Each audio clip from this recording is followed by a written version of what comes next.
Qui sont les voix pour le corps? Alors, on est d'Afaïn Aleph. Là-dessus, la Gemara va dire euh, Bema temea beklal chayat mea. Donc, on a déduit des versets plusieurs principes. On a déduit des versets plusieurs principes. Maintenant, Bema temea fait partie de l'ensemble de chayat mea. Alors, on reprend Kederabi, des Tanya. Bema, Tmea, Beklal, Chayat Mea, comme Rabbi, Détania, Rabbi Omer. Ekrani Chaya, on est dans le verset de Parashat Vaikra, où on dit celui qui a touché Chayat Mea ou Bema Tmea. Voilà. Akrani Chaya, Bema Lama Nemra, Bema, pourquoi ça a été dit? Pourquoi c'est dit Bema? Oui. Alors, euh, euh, la Gemara plus haut dit, la Gemara dit que plus haut, pourquoi ça a été dit? Pour, euh, pour nous dire que il y a un cas, une seconde, oui, que c'est pour nous dire que le porc, bien qu'il n'ait pas le sabot fendu, mais s'il est mort in utero, il est source d'impureté. C'est ça ce qu'on avait dit plus haut. Bien. Mais Rabbi donne une autre dracha. Pourquoi s'écrit Behema, Lama Nemra? Alors, Nemra kan Behema Tmea, Benamana Behema Tmea. C'est pour dire, c'est pour apprendre que Tumat Kodesh, Malanan Tumat Kodesh, Avdan Tumat Kodesh. C'est-à-dire, c'est pour nous dire que quand on dit que celui qui a touché un animal impur, mort, il doit apporter un korban Oleveyored, c'est pas seulement qu'il l'a touché, il a touché et il a mangé un korban ou il est rentré au Beth Amikdash. Donc on a besoin de ce mot BMA pour une Xera Shava. Bien. Maintenant, Bema Torah, Beklal Chaya Torah. C'est clair ce que je viens de dire, monsieur Damien? C'est bon, c'est bidon. Ça va, ça roule. Bema Torah fait partie de la catégorie de Chaya Torah. La Yetzira. La Yetzira, c'est-à-dire que ça s'appelle une Yetzira. Ça va bien d'après Rabbi Meir. Detnan, comme on enseigne. Amapelet, min bema chaya vaof. Ben tmeim betorim. Celui, la femme, qui avorte, fait une fausse couche plutôt, d'une sorte d'animal domestique, d'un animal sauvage, d'un volatile, impur ou pur, im zachar teshev la zachar, nekeva teshev nekeva. Ça s'appelle une yetzira, une naissance. Si c'est un mâle, 7 jours, si c'est une femelle, 14 jours. Et no yadoua, si on n'arrive pas à définir, c'est après 40 jours de conception, mais on n'arrive pas à définir si c'est mâle ou femelle, Teshev la zone de Keva, dans le doute, il prend les deux chumrot. Oui, les deux chumrot. D'ivré Rabbi Meir. Oui, c'est-à-dire. Les noms d'impureté depuis combien de temps? Voilà, très bien. Voilà, très bien. C'est-à-dire que... Oh là là, quelle merveille!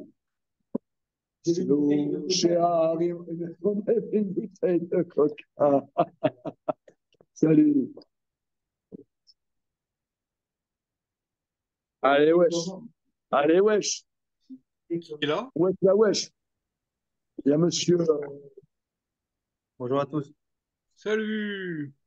Alors, maintenant, Chachamim Omrim, Kol Shenu Metsurat Adam et Novlad.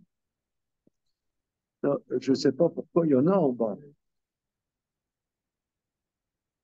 Kol Shenu Metsurat Adam, tout ce qui n'a pas la structure humaine, c'est pas un Vlad, c'est pas un Vlad. Ok? Alors faisons Rashi, c'est là où on en était hier.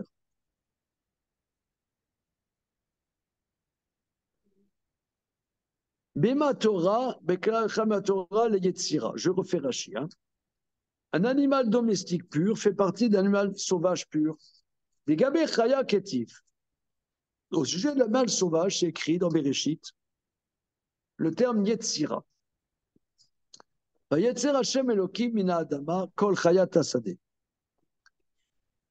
Et qu'est-ce qu'on déduit de ce verset biblique s'il en est? Ah tiens, Alain, il arrive au bon moment. Voilà. Donc, c'est extraordinaire parce que de ce verset, Vatser Hashem Elokim mina Adama kol Chayat Asadeh, bon, ça fait biblique, quoi. C'est mignon quand tu vois l'herbe, les, comment dire, les éléphants fondamentaux, premiers, voilà. Quoi? Les éléphants. Non, les éléphants, on voit, que dire, les gazelles, les premières gazelles de l'humanité, du monde. Donc tout ça, c'est très, très bucolique. Nos maîtres ils disent, oui, qu'est-ce qu'on voit de là? Qu'un terme va Yetzira. Donc Rabbi Meir dit, Torah Vlad Aleem, que si, évidemment, donc ça c'est offert à monsieur Alain Lévy, c'est offert par la maison avec un ruban rose dessus, c'est pour offrir, que si une femme met au monde un animal sauvage, un animal domestique ou même un volatile, ça s'appelle un Vlad. Et dans Dafkav Bet Amoudet, dans le traité Nida, on dit Maïtama de Rabbi Meir. Quelle est la raison de Rabbi Meir? Maïtama de Rabbi Meir. Oil venemarkan yetzira be'adam, Adam. C'est écrit façonné comme l'homme. Vuadin de bemat mea beklal chayat mea nami le'amilta. Mais de la même manière, un animal domestique impur fait partie d'un animal sauvage impur, puisque là-bas c'est écrit chaya.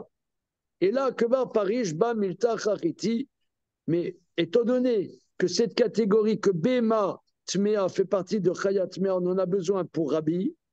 Donc ici, on te rapporte Bema Teora fait partie de Chada.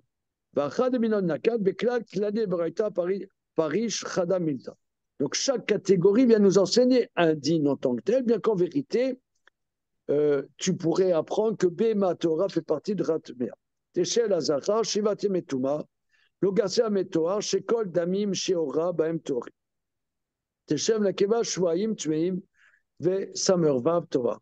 Eno Yadoua, Im Zachar, Nekeva, Atem Chomer Shneem, les deux, elle sera impure. Teshem Azar, Nekeva, Shwaim Tumatlida, Nekeva, même si elle ne voit pas de sang. Shema Nekeva Yada, Belo Reya, Ika Shwaim, et Tumatlida, Veyemetoar, Ela, Adar Baem Yom. Ok, c'est ce que tu as dit, Damien, on prend les deux robots. Alors, les Rabbanan, Aïkra, Lamali. Alors, pour les Rabbanan, une seconde, je suis dans la Gemara. Vele Rabbanan, Aïkra, Lamali, ce verset,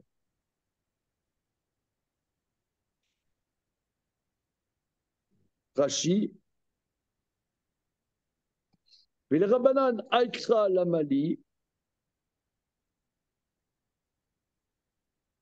c'est-à-dire, Rashi, Amad Kai, ça se rapporte à la Mishnah, où les Rabbanan et plus gars de Rabbi aussi à Galilée, Akra, des Nam, Miné, et Zézé, Uba, Shebamet, Mea, Lamali. Oui, le verset de Parashat, parce qu'on a vu Rav Narman Bar Yitzhak, il apprenait qu'un animal impur mort dans la matrice est source d'impureté du verset de chapitre E dans Vaïkra. À la fin de Parashat Vaïkra, c'est écrit que le cadavre d'animal impur et le cadavre d'animal sauvage impur et le cadavre d'un animal pur celui qui le touche est impur. Or, on ne te parle pas le cadavre d'un animal pur.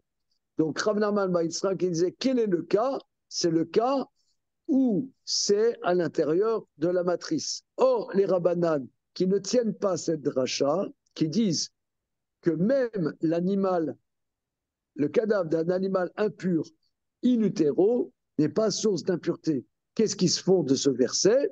Ils l'apprennent pour, pour la dracha de Rabbi.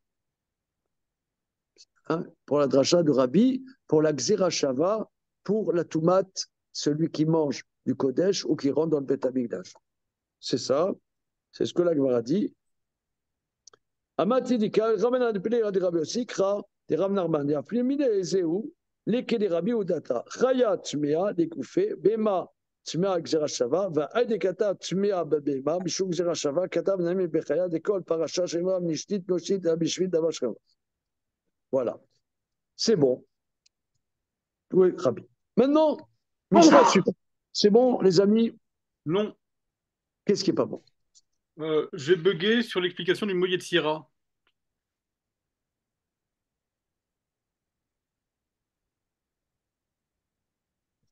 Oui.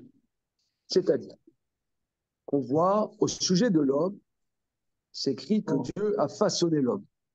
Bien. Maintenant, on voit au sujet des animaux sauvages, mais aussi des animaux domestiques, puisque l'animal domestique fait aussi partie du mot Chaya, que une femme qui fait une fausse couche fausse couche d'une chèvre, évidemment. Ouais. Ah oui, tiens, j'ai oublié d'envoyer Salif Keita. Pourquoi tu ne me l'as pas rappelé? C'est vrai? Bon, c'est beau, hein. Il y a des trucs extraordinaires. Bien. Tu me rappelleras, s'il te plaît. C'est pas bien grave, hein. Il y a pire. Mais bon. Alors maintenant, Il y a des gens qui passent du coq à l'âne, et là, on est passé de la vache à la chèvre et au malien. voilà, au griot. Alors maintenant, le point, c'est que le ridouche de Rabbi Meir, une femme met au monde un truc monstrueux, mais quand même une forme. Je ne sais pas comment c'est possible, mais une forme animale.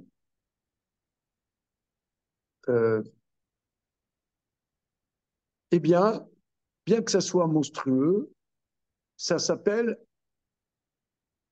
une naissance. Ça s'appelle une comment ça s'appelle? Formation, Une, un,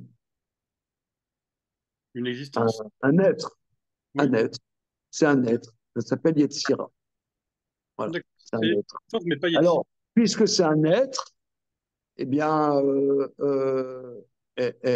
parce que, prenons un exemple. Une femme, on voit là-bas, dans le deuxième chapitre du traité Nida, une femme, excusez-moi l'expression, elle accouche d'une genre de tranche, une khatira, un morceau.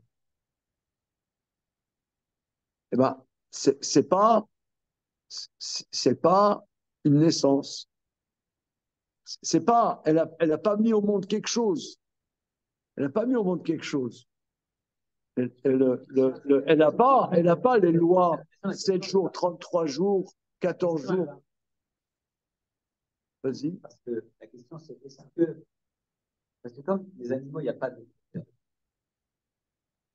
Est-ce qu'un être qui est type animal, est-ce qu'il peut les considérer, est-ce qu'il a le même statut qu'un être humain engendré et et engendrer de la pureté et de l'impureté. C'est ça qui ramène un peu l'histoire. Chaque Yetzira, c'est comme Yetzira d'Adam. Alors, t'en parles comme tu dis. Moi, Ouais. j'entends que ça veut dire. Pourquoi est-ce qu'un animal engendrerait de la pureté Il et y de a, l'impureté? regardez, il y a des lois, une femme qui accouche, ou bien qui fait, à partir d'un certain moment, une fausse couche, eh bien, elle a un statut d'impureté lié au fait qu'elle a mis au monde quelque chose qui s'est formé en elle. Quelque chose qui s'est formé en elle. Il y a une femme, elle a ses règles. Ou bien, parce que, si vous voulez, excusez-moi, mon papa, il était accoucheur, j'ai grandi avec tous ces trucs-là, que on sait que les accoucheurs sont toujours un peu misogynes. C'est ambigu comme chaque chose. Pourquoi c'est un peu misogyne? Parce que voit la femme comme une pondeuse. C'est une pondeuse. C'est Le processus. comment? C'est la machine sur laquelle il travaille. Voilà, c'est une pondeuse. Alors, une femme, c'est une pondeuse. C'est une pondeuse, d'accord. Ok, C'est des processus cycliques même. voilà. Alors maintenant, elle pond. Mais elle pond, elle ne fait pas que pondre. Elle a la matrice, c'est-à-dire l'utérus, c'est une muqueuse qui crée des choses. La muqueuse crée des choses, des trucs qui ne sont pas des bébés. Il y a des fois, il y a un morceau qui sort de la femme. Un morceau. Un morceau. Ah, Zach, c'est le sujet. C'est le sujet. Il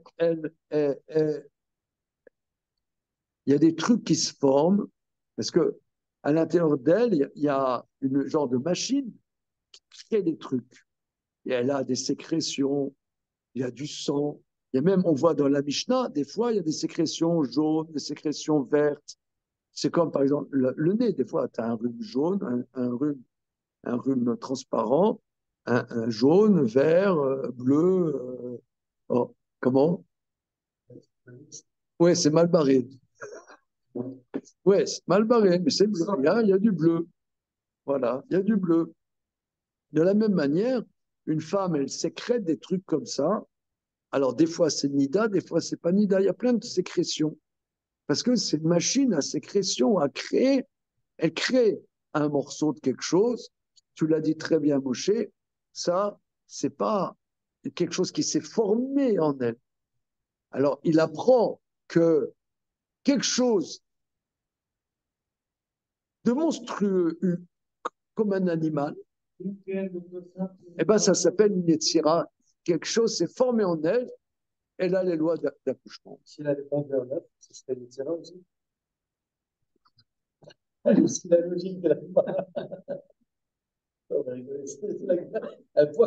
une femme qui va pas accoucher une Non, mais ça, c'est, excusez-moi l'expression, c'est une cocotte.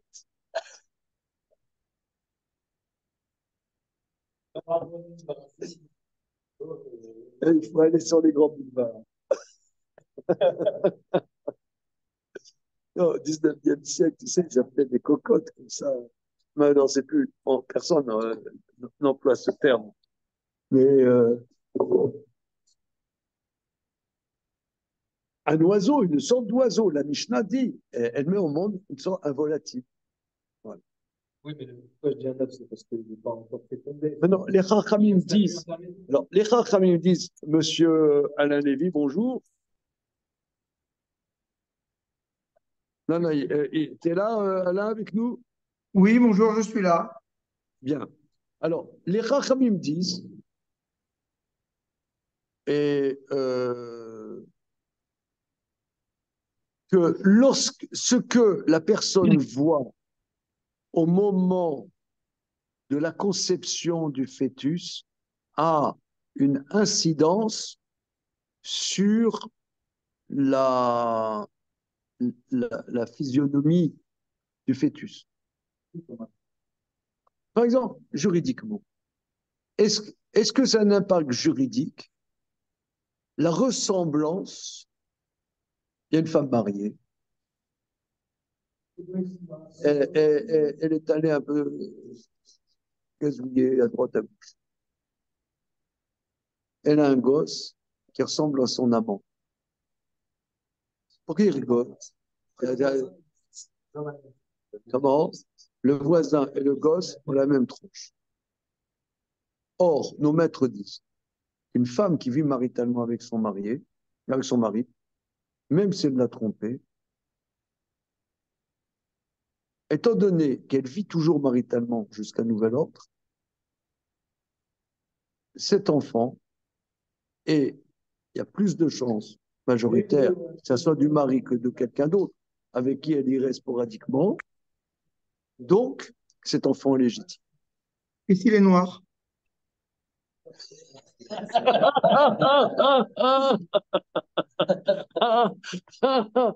Maintenant, monsieur dit, cet enfant est noir. C'est bien. Oui, mais évidemment, ça. Alors, non, attends, ben, il n'est pas seulement noir, mais même, je vais te dire, Moshe, il peut même être jaune. La femme n'a pas trompé son mari. Ça a été la femme n'a pas trompé son mari. Mais il y a pire, imagine qu'il soit séfarade. Attends. Non, c'est très vrai. C'est-à-dire que la femme, la mère, avait des origines. Ah, ça s'appelle le syndrome Alexandre Dumas, ça. Non, Voilà. c'est un vrai métier, ça, les gens. Mais la mère avait vraiment des origines.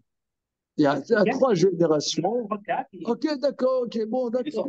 Ça, c'est facile. Maintenant, maintenant, alors, maintenant, il n'y a pas d'incidence à la règle sur la ressemblance. Maintenant, bien que les Chachamim disent que comme Sarah, peu avant que elle a conçu Yitzhak, elle avait été raptée par Abimelech, et les gens disaient, ah ouais, d'ailleurs, c'est Ishmael disait, ouais, tu parles, c'est un bâtard, c'est un fils d'Ishmael, la preuve, ça fait des années que Sarah vit avec Abraham, ils n'ont pas de gosse. Ouais, c'est un bâtard. Alors, Hachem a fait que Yitzhak ressemblait de manière frappante à Abraham. Oui, ferme fort là, je sais pas, il y a un petit bloc. Voilà. Que il ressemble. Mais en vérité, ça n'a aucune incidence. Alors, les Chachamim m'expliquent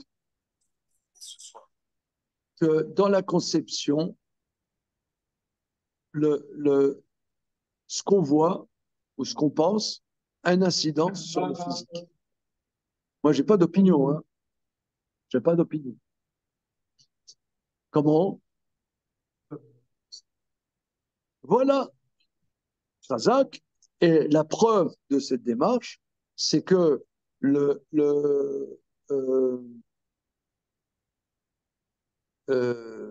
Lavan, il avait dit à Jacob, tous les animaux rayés sont pour toi, ceux qui sont pas rayés, c'est pour moi. Et il avait enlevé du troupeau tous les animaux avec des taches. Qu'est-ce qu'il a fait Abraham? Au moment de la conception des moutons, il a mis des bâtons rayés, tachetés, etc. Et les petits ont été rayés et tachetés. Voilà. Alors, Ramban dit là-bas que dans la conception, ce qu'on voit a un impact. Un impact. Je ne sais pas, moi, j'ai pas de. Je vous rapporte. Je vous rapporte. Maintenant, ce que dit la science, je ne sais pas. On y va. Donc, pour résumer, ici, la thèse de Rabbi Meir, c'est que euh, il y a un terme de Yetzira sur les formes animales, et ça s'appelle une naissance. Une naissance. Ouais. Les Chachamim disent, c'est pas Tsurat Adam, ça peut s'appeler peut-être une naissance, mais euh, c'est pas ça dont la Torah parle dans les lois de pureté et d'impureté. Maintenant, la Mishnah suivante. Aïcha, donc on a vu la lacha, une femme, non pas, un animal, euh, euh, un animal, le fœtus à l'intérieur meurt, que ça soit un animal pur, un animal impur, le berger qui a tendu le bras a touché le fœtus mort à l'intérieur de la vache ou de la naisse, eh bien, il n'est pas impur. Il n'est pas impur. Voilà. Maintenant, autre cas. Ça, c'est les animaux. Aïcha shemet vlada betomea ou pashta chaya etzada benagabo. Achaya temea tumat shiva vaïcha teora hachetse avlat. La femme dont le fœtus est mort à l'intérieur de ses entrailles, chaya, ici, ça veut dire c'est la sage-femme a tendu son bras et a touché le fœtus. Alors, la sage-femme est impure.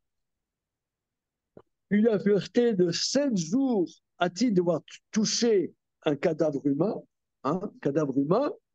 Donc, elle doit aussi être aspergée de la cendre de la vache rousse, mais en tout cas, un processus de purification de 7 jours. Et la mère est pure jusqu'à ce que le fœtus naisse. Quand le fœtus sera né, elle aura expulsé, si vous voulez, l'avorton, elle aura une impureté de naissance. Mais jusque-là, elle est pure. D'accord? Bien. C'est clair? Bien. Amar Rabba.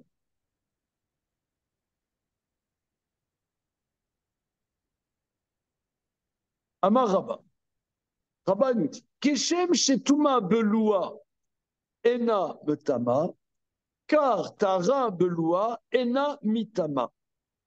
De la même manière, donc ça va contre la Mishnah. Hein.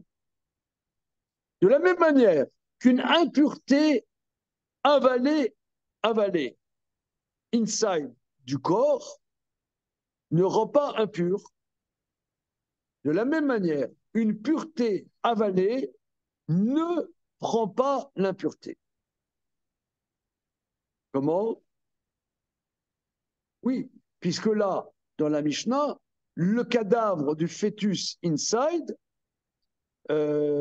rend impur la chaya. On veut dire avaler sans contact avec l'extériorité. Tous. On veut dire avaler sans contact avec l'extériorité. Ah, toi, tu dis que le fait que la sage-femme fasse guili-guili à l'intérieur, il y a un contact. Non, je dis que si on prend la source d'impureté et qu'on la touche sur l'extériorité du corps, le corps qui est touché devient impur. Oui. Mais que si on l'a ingéré directement sans rien toucher, il n'y aurait pas d'impureté. Oui, c'est-à-dire, prenons, euh, prenons quelqu'un, excusez-moi l'expression, mais c'est un cas, bon, on lui met un kazaïd de cadavre dans l'arrière-gorge, Voilà, il n'est pas impur. il n'est pas impur. D'accord. Voilà. Hein, on prend un entonnoir, machin, et L'estomac, il n'est pas impur. on fourre. Il s'est endormi là. Tu es là? C'est bien. Non, mais même si tu t'es endormi, tu serais là. Hein. Mais... Tu veux un petit schnapps, un petit... Non? Ok. Alors, euh, il y a, au mois de mai, on m'avait invité quelque part, je l'ai raconté, excuse-moi si je radote. Chez un mec, ça faisait 20 ans, j'avais pas fait de cours chez lui. J'étais chez lui. Il me dit, Rav Zizek, vous n'avez pas vieilli, c'est incroyable, mais comment vous faites? Alors, il y avait plein de jeunes qui étaient autour. Il avait organisé un cours avec plein d'étudiants chez lui. Je lui ai dit, moi, c'est la cocaïne. Les nanas autour, elles ne me connaissaient pas, tu vois.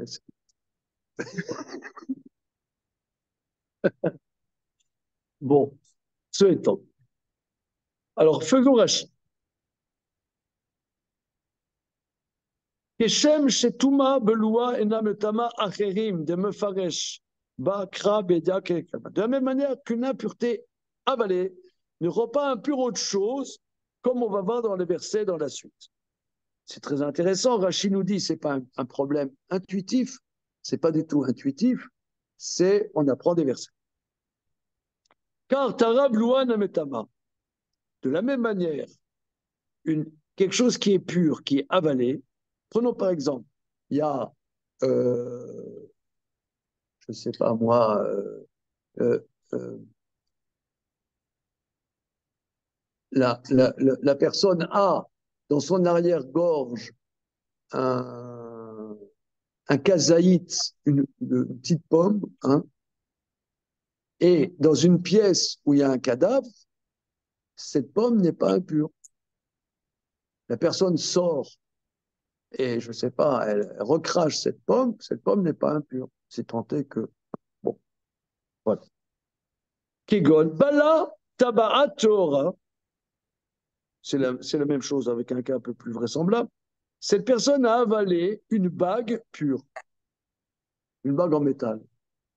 Pénirnas léolamet rentre dans la tente d'un cadavre, et namitama, kedavi bekal vachomer, on l'apprend par raisonnement a fortiori. Ensuite, je ne sais pas moi, cette bague a été rejetée par les voies en bas, ouais, par les excréments, que sais-je, oui, eh bien, la bague est pure, bien que la bague était à l'intérieur d'une pièce où il y avait un cadavre. Alors ça, par contre, c'est un raisonnement a fortiori. On y va. Touma beloua minanan. D'où savons-nous la notion d'une impureté avalée? Dirti va ochel menivlata yechabes begadav. Le verset dit, celui qui mange de son cadavre lavera ses vêtements. Milo askinan de achal samo leshkiata chama, ve'akamar rachamana taor.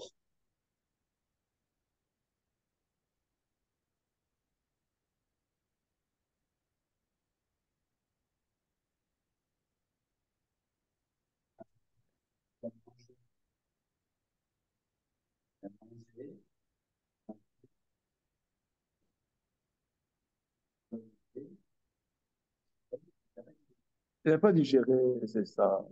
C'est-à-dire, il mange le coucher du soleil, c'est à 19h. À 18h45, il a mangé du lièvre, ouais, un steak de lièvre. Et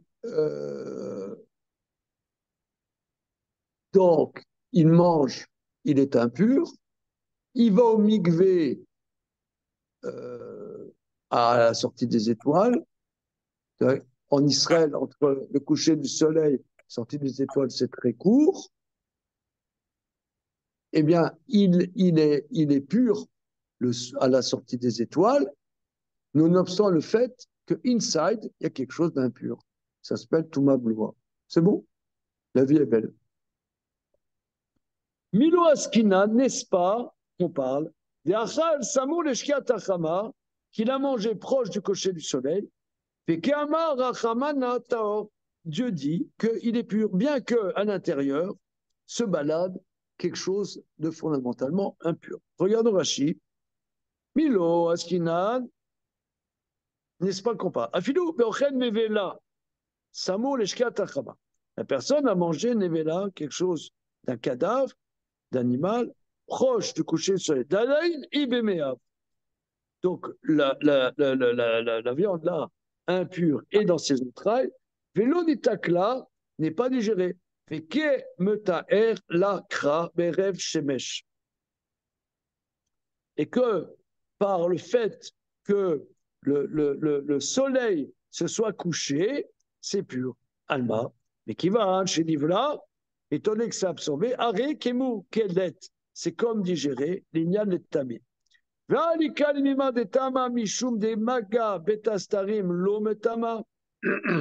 a pas lieu de dire réfuter, mais là, un contact des parties internes ne rend pas impur. Fait tocho chez la dame, betastarim, ou les entrailles de l'homme, c'est un contact interne. Des imken tetamenu bemassa. Non, c'est vrai, tu as raison. Ouais, c'est-à-dire que, reprenons. Quelqu'un mange 18h45 un steak de lion. Il a mangé du lion. Voilà, un steak de lion. Bien indigeste. Voilà. Et la personne, en le mangeant, par l'action de le manger, devient impur. C'est ce que la Torah nous dit, Xeratakatum, le fait de le manger, on rend impur. Ok. Maintenant, tu vas au mikvé, tu vas au mikvé. Donc, ça rend pur de l'action de manger. Mais à ce moment, c'est-à-dire à 19h30, à ce moment, le steak de lion, il saille. D'accord que ça rend du pur, mais ça rendrait impur parce que c'est inside. Ah non, parce que là, le contact des entrailles, plus par le fait que ça mangeait, mais les contacts des entrailles, ça ne rend pas impur. On sait que tout mat bastarim, c'est rien. Il dit non, parce que, d'accord, mais quand même, il y a tout mat massa. Le contact, non. Mais le fait de le porter, ça, tu le portes par ta personne. Donc, ça devrait rendre impur. Réponse, tout ma bloua, ça ne rend pas impur. Hein? Bemaga, lo metama, bemasa, miamna, elashmamina, velia, makevata, agvata metame. Ce fait que ça soit absorbé qui empêche de rendre impur. Touma, bloua, lo metama. Ok? C'est bon. Et comme un ator, là-dessus, la Gemara réfute. La Gemara réfute. Vedilma Shan et Atam, dit l'eau chazia la guerre. Alors, on va voir ça, mais on va voir. Si on lit comme ça, regardez, prenons un Chumash, chapitre Yud Dalet, dans Parashat Re'eh. Chapitre Yud Dalet.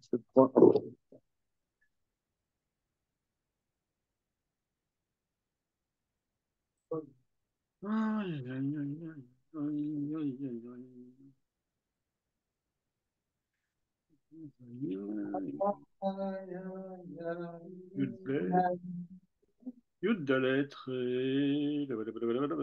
Quel verset maintenant tu dis, oh là, il faut les chouchouter, il faut les dorloter, il faut. Je veux dire, quel verset? Oh là. On va à la France. 1072 dans le machin. Si, je crois. C'est au début, hein.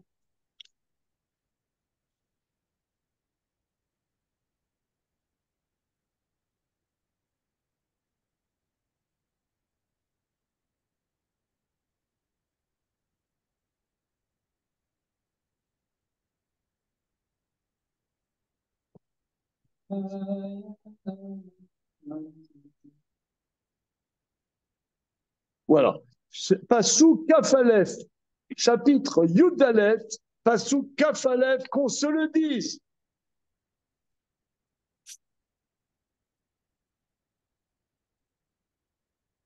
Oui, c'est bon? À juger? Yes?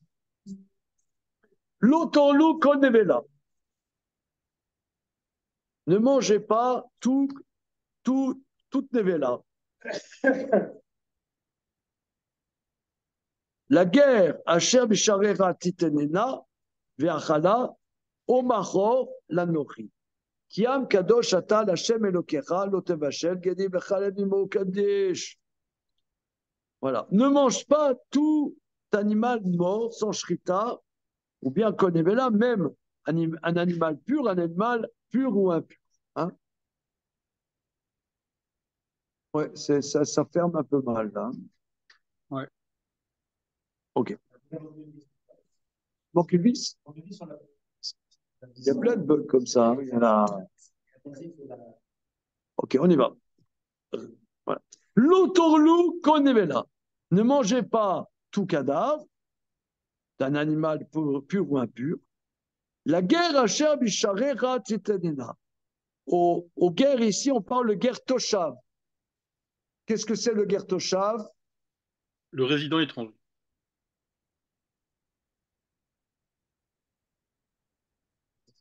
Le résident étranger. Alors, on dit, tu le donnes aux guerres qui est dans tes portes, il le mange. Ouais. Un converti ne mange pas cachère maintenant. Ah, guerre Toshav. C'est le mot qu'il fallait dire. Voilà, c'est un goy qui fait les 7 mitzvot de nez noir, qui a le droit de manger pas cachère, hein, qui mange pas cachère, on lui donne. Ouais, on lui donne en priorité. On lui donne, ça veut dire, ça veut dire on lui fait un cadeau, quoi. On lui fait un cadeau. On a le droit de faire un cadeau à un guerre Toshav. Par contre, la nochi, on vend, c'est-à-dire un goy stam, qui n'est pas un guerre Toshav, on ne fait pas un cadeau. Mais on voit de là un guerre Toshav, on lui fait un cadeau. D'accord. Bien. Maintenant, c'est écrit la nevela, qui est source d'impureté. Toi, tu n'as pas le droit de la manger. Tu la donnes au guerre Toshav, comme tu viens de dire, Moshe, et il la mange. Des Chachamim nous disent, c'est un statut de nevela que tant que c'est mangeable, si c'est pourri, tourné, c'est plus impur.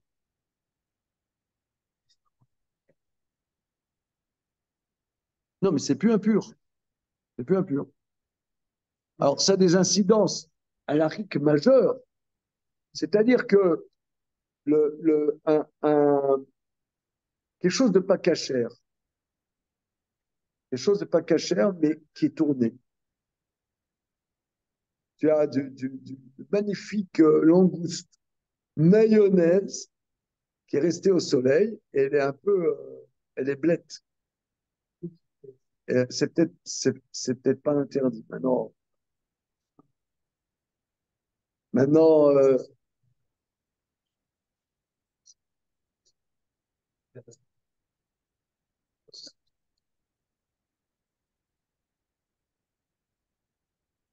c'est plus du manger. Il y a un interdit, il y a un interdit, il y a un interdit alimentaire. Ah bon. Petite question. C'est un interdit alimentaire, c'est pas bon, c'est pas mangeable. Non, mais on est là pour apprendre. Hein. On est là, comme on a dit, je ne sais plus à quel moment on a dit ça, hier, je ne sais pas à quel moment. Si vous voulez, là, nous, euh, un être humain, c'est pas facile à comprendre. Hein? Je sais pas, monsieur. D'accord. Mais alors, c'est quoi ici? Qu'est-ce qu'on travaille ici? On essaie de comprendre Dieu. Un peu plus compliqué encore, n'est-ce pas? Comment? C'est un peu, c'est raide quand même, comme boulot. On essaie de comprendre. Il s'exprime, il est sur le divan, on dit, il est sur le divan, et on dit, alors, on essaie de le comprendre et on a du mal. Ça veut dire, vous êtes choqués, c'est le but. Parce que ce n'est pas une logique première. Il y a un interdit alimentaire. On n'a pas le droit de manger du nevela. Le verset dit, ne mangez pas que nevela. Donne-le aux guerres qui la mangent. Donne-le aux guerres, il fera ce qu'avec. Pourquoi? Pour qu'il la mange. C'est-à-dire, ça a le statut de nevela tant que c'est mangeable. C'est pas mangeable. C'est tourné, c'est un peu avarié. Pas plus qu'un peu. Un peu avarié. c'est pas ragoûtant, c'est pas interdit. D'accord. Est-ce que ça veut dire que l'impureté, elle Ah, n'est pas... tu me diras, c'est pas vraiment ça n'a pas une grosse incidence puisque c'est pas mangeable. Mais c'est pas interdit. Par exemple, prenons un exemple. Un rat, un rat. C'est interdit de manger le rat. Parce que je prends un rat, j'enlève sa peau et je me fais une petite brochette, un barbecue. Ouais, c'est pas caché. D'accord. Maintenant, la Gemara, dans ma Santa Vodazara, elle dit qu'il y a une cuve de Maria, il y a un rat qui est tombé dedans. Ouais. Donc, il a dégorgé. Est-ce que la Maria, elle est cachée? Et c'est dégoûtant, tu enlèves le rat, tu prends la Maria. Même s'il a dégorgé dedans, c'est pas interdit. Maintenant, tu n'es pas obligé d'en prendre. Du moment qu'on n'en perçoit pas le goût. Ouais. Non, ça a un goût, mais c'est pas. Oui. Comment? J'ai pas entendu.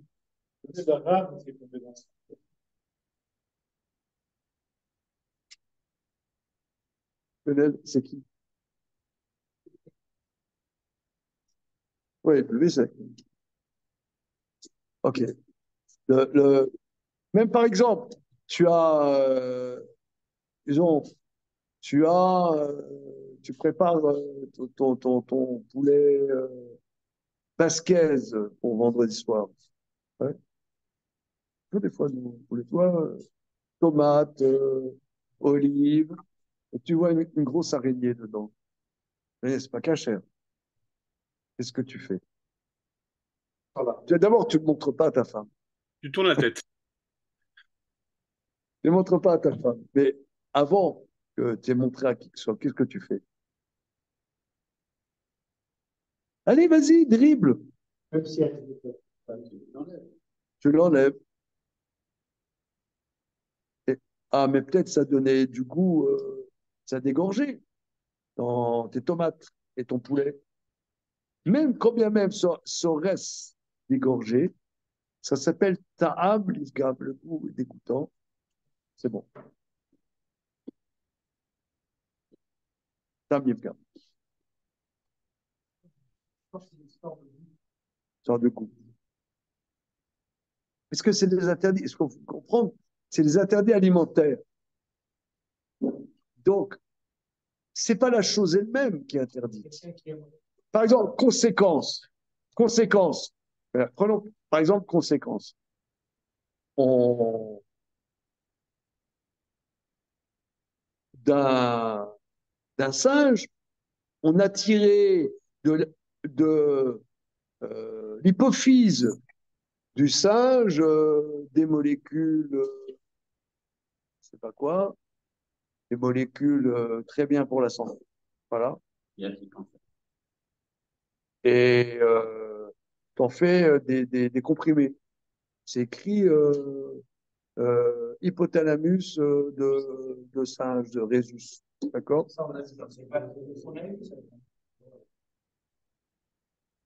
Et si c'est du pangolin, ça marche aussi? Bah, c'est pas bon, c'est rien, c'est rien. Comment? Non, c'est pas que ça a mauvais goût, mais disons, c'est pas mangeable. Un comprimé, c'est pas mangeable. Tu manges toi des comprimés, monsieur mange des comprimés. C'est le meilleur. Les gens, ils achètent des boîtes de comprimés, de compléments alimentaires, de trucs. Ils Non, ont mis mais, des goûts dedans. Et les gens, c'est capable de les manger sans aucun non, mais tu as des comprimés qui sont, je sais pas, qui n'ont pas de goût. Tu as t'as ton Doliprane 1000 machin, 1 gramme, là, de Doliprane, c'est un caillou. C'est un caillou. Ah, mais tu dis dans ce caillou, il y a de l'hypophyse de Saint-Jésus.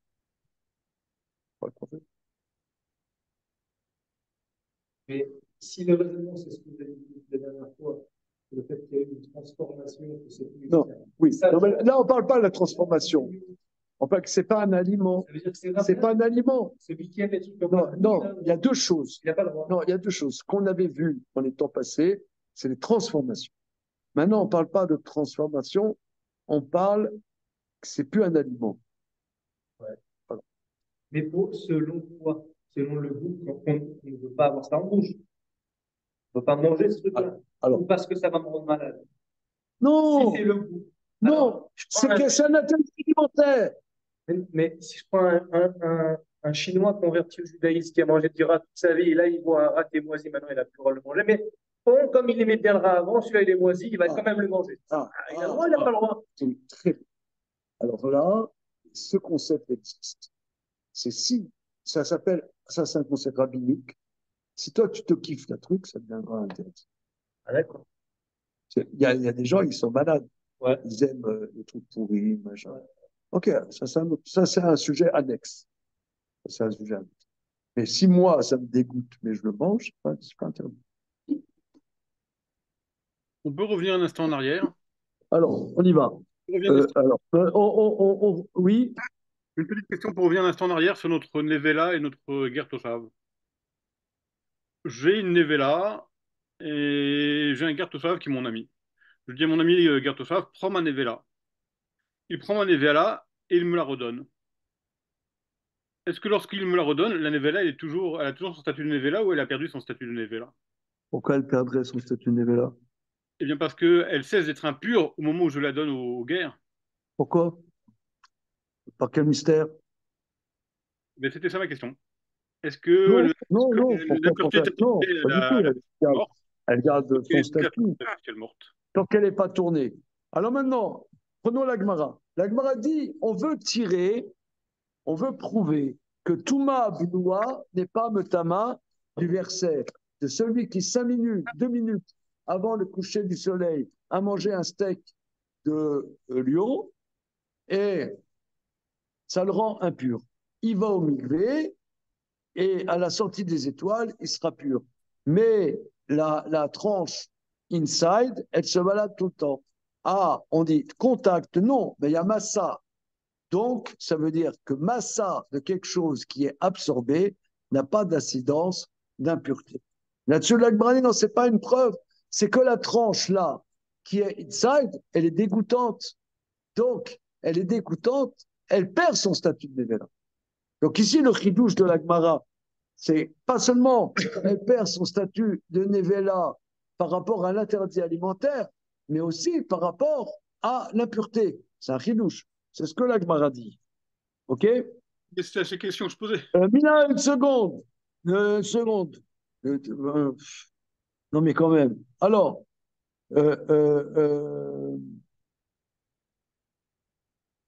Shan et Atam, les Lochazia, les guerres. Mais c'est différent. Là-dessus, on dit non, ce n'est pas une preuve, parce que ce n'est pas apte pour donner aux guerres. Regardons Rachid.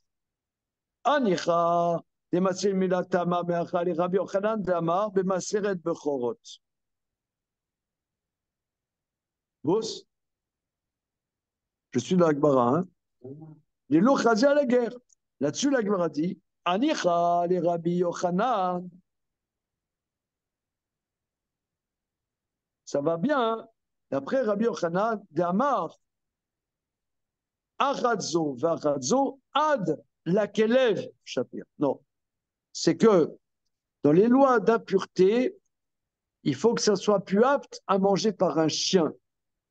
C'est-à-dire que, il y a, regardons Rashi. Aradzo, Benetame Adam, Benetame Ochlim, Imetama, Ashbaem, Achilat, Klavim. Vekra, les Meouté, Echa, des Srira, Mechayim, ou des Ata. Aval, Echa, des Nechid de la guerre, Beshat, Mita. Vechala, Allah, Shem, Nevela. L'opaka mina Shem Nevela ad la Kelev. Donc tout le baratin que j'ai dit, Rabbi Yochanan est contre. J'ai fait un grand baratin qui a épaté le bourgeois, mais après Rabbi Yochanan, c'est pas bon. Il dit la chose suivante.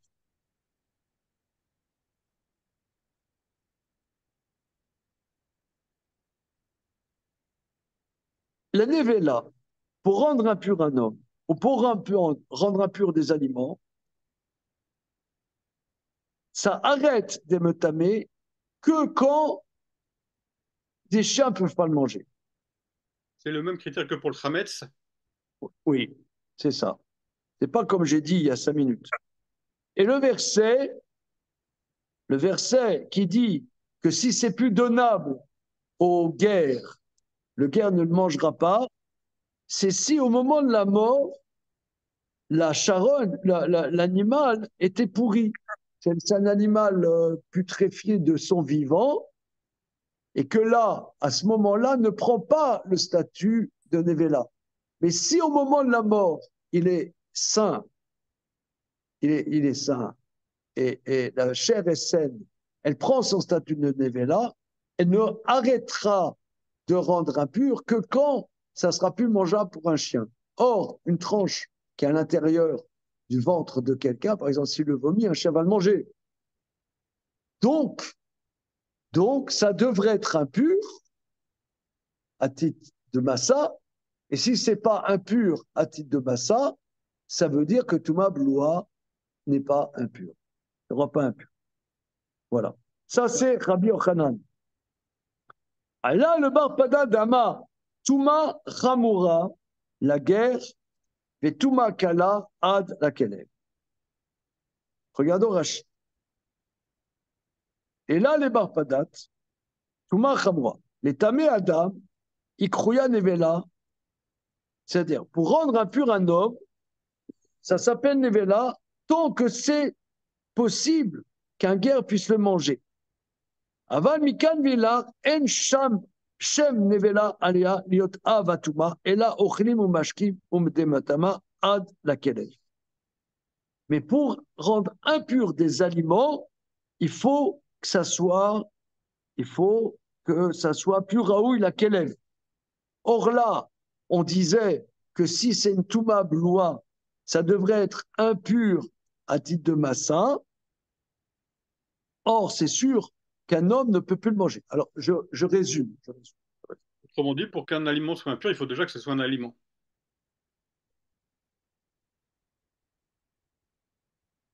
Il y a une grande marloquette entre Rabbi Yochanan et Barpadat. Barpadat, il dit que pour qu'une évela rende impur l'homme, il faut qu'elle soit rouya à être mangée par un homme. Or là, inside, elle ne peut plus rentamer l'homme parce qu'elle n'est plus mangeable, c'est dégoûtant. Donc, je dirais qu'il n'y a pas de preuve d'après Barpadat que Touma Bouya ne rend pas impur. C'est simplement que c'est dégoûtant. Maintenant, pour rendre, il y a deux statuts. Il y a, par exemple, un cadavre. Le contact rend impur un homme ou rend impur, par exemple, du blé, ou rend impur des boissons. Voilà. Or, pour rendre impur des boissons, pour que ça arrête de rendre impur, c'est pas dès que c'est pas mangeable. Dès que c'est pas mangeable par un chien. Mais là, on parle de rendre impur un homme. Donc, par patate, j'ai pas de preuve pour tout ma bloua. OK? C'est bon? On s'arrête là pour le moment, suite au prochain numéro. C'est bon? On va. Moi, j'ai quand même une question. Là, tout de suite, une seconde. Ouais, Blinéder, lundi, on va regarder cette histoire de Tam Livgam. À partir de quand un aliment reste encore aliment ou pas aliment, etc. Parce que quand même, une langouste qui était restée au soleil qui a tourné, est-ce que ça a encore un statut d'interdit ou non? C'est ça notre sujet. C'est beau le droit. Pareil pour la viande cachère.